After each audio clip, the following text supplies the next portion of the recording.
ಲೇ ಸಮರ್ಥ, ನೀನು ಯಾರು?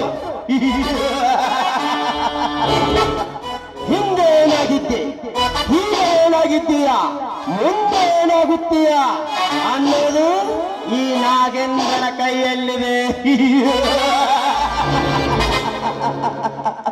ಲೇ ಸಮರ್ಥ, ನಮಗೆ ವಿರುದ್ಧವಾಗಿ ನಿಂತವರು